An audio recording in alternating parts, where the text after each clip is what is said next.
Hello student, welcome back to my YouTube channel मजेदार science. आजकेर class एकदम जबरदस्त होते चलेছে। तो आज के जे विषयटा निये आलोचना करब तोमरा अवगत हयेছো थाम्बनेल देखे। एकटू बोले दी, आज के आलोचना करब दशम श्रेणीर मैथमेटिक्सের साजेशन। एकदम फाटाफाटी साजेशन।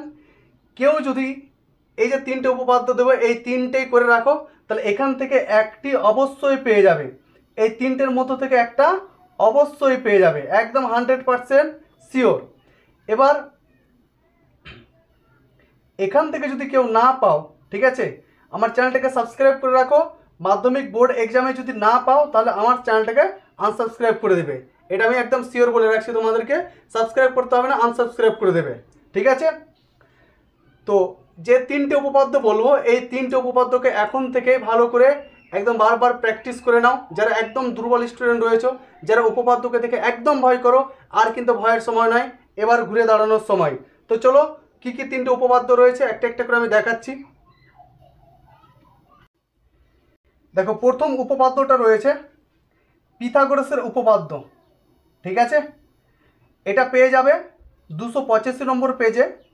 যে মধ্যশিক্ষা পর্ষদের যে বইটি রয়েছে সেই মধ্যশিক্ষা পর্ষদের 285 নম্বর পেজে এবং 49 নম্বর উপপাদ্য, ঠিক আছে। একদম সেখানে সুন্দর করে দেওয়া আছে, সেটাকে বারবার তোমরা প্র্যাকটিস করো। এই কোশ্চেনটা দুইভাবে আসতে পারে। হয় কোশ্চেনটা থাকবে পিথাগোরাসের উপপাদ্যটি বিবৃতি করো ও প্রমাণ করো, এটা একভাবে দিতে পারে।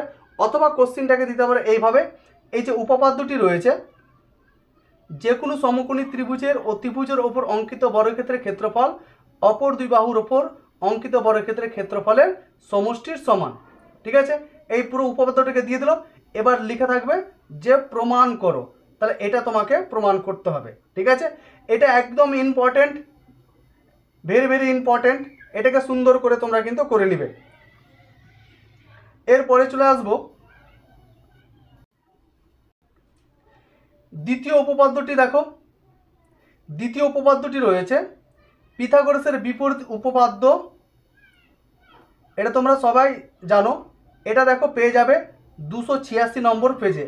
মধ্যশিক্ষা পর্ষদের যে বইটি রয়েছে সেই বইয়ের 286 নম্বর পেজে পেয়ে যাবে এবং এটা হচ্ছে 50 নম্বর উপপাদ্যটি।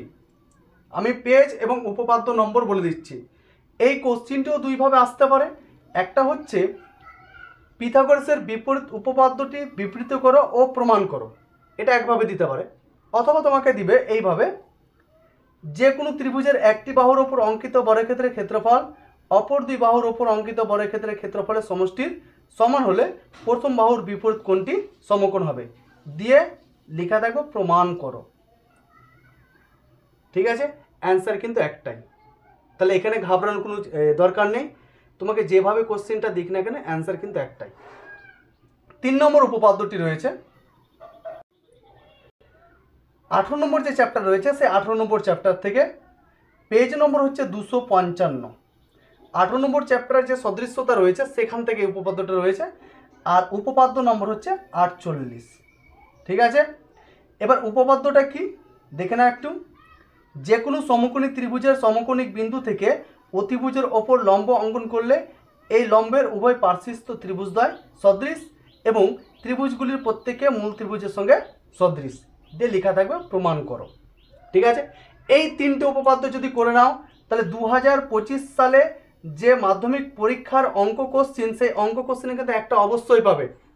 আর যদি বিশ্বাস না হয় তাহলে 2025 সালে যখন বোর্ড এক্সাম হবে তখন দেখে নিও।